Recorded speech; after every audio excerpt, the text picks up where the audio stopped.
అందరికీ నమస్కారం. అందరు బాగున్నారా? నేను చాలా బాగున్నాను. ఈరోజు వంట స్పెషల్ ఏంటా అనేది చూపిస్తున్నాను, చూసేయండి. అంటే ఫస్ట్ ఒక కర్రీ చేశాను, అది మంచిగా వచ్చిందో లేదో, తింటారో తినరో అని చెప్పేసి ఇంకా అప్పటికప్పుడు ఈ కర్రీ అయితే చేశాను. Meal maker tomato gravy egg అనమాట. ఇది చేయడం అయితే ఫస్ట్ టైం. అంటే మిల్ మేకర్ టమాటో చేద్దాం అనుకున్నా. అసలు ఫస్ట్ ఏం చేశానంటే వడియాల పులుసు చేశాను, అది బాగా రాలేదనిపించి టమాటో కర్రీ చేద్దాం అనుకున్నాను.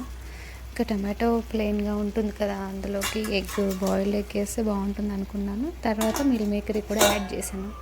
ఇట్లా అనుకోకుండా అయిందనమాట ఈ కర్రీ. అసలు అనుకొని చేసిన కర్రీ అయితే ఇది వడియాల పులుసు. ఏమైందంటే ప్రాబ్లము, ఆనియన్స్ అన్నీ బాగా మాడిపోయాయి అన్నమాట.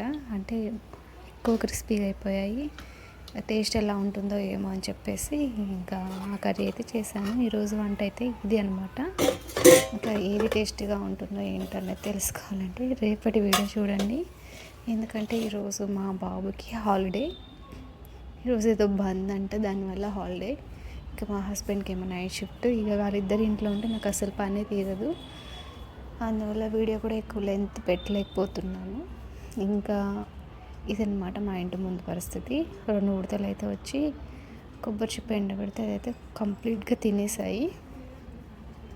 నన్ను చూసేస్తే పారిపోయింది ఒకటి, కానీ ఇంకొకటి అయితే ధైర్యంగా తినేస్తుంది అనమాట. ఎందుకంటే అలవాటైపోయింది, అది డైలీ వస్తుంది కాబట్టి ఇక నేనేమన్నానని చెప్పేసి తింటుందన్నమాట. ఒక ఉడత మాత్రం భలేగా రౌండ్గా ఉంటుంది, పారిపోయింది కదా, అదే అనమాట. అది మా ఇంటి ఉడత కాదు, పక్కింటి ఉడత. ఇదైతే మా ఇంటి ఉడత అనమాట. ఇది రోజు వస్తుంది. ఆ రౌండ్గా బెలూన్ లాగా ఉబ్బిన ఉడత మాత్రం అప్పుడప్పుడు కనిపిస్తుంది. అందుకే నేను చూసి పారిపోయింది. రోజు వీడియో ఇంతే. Thanks for watching.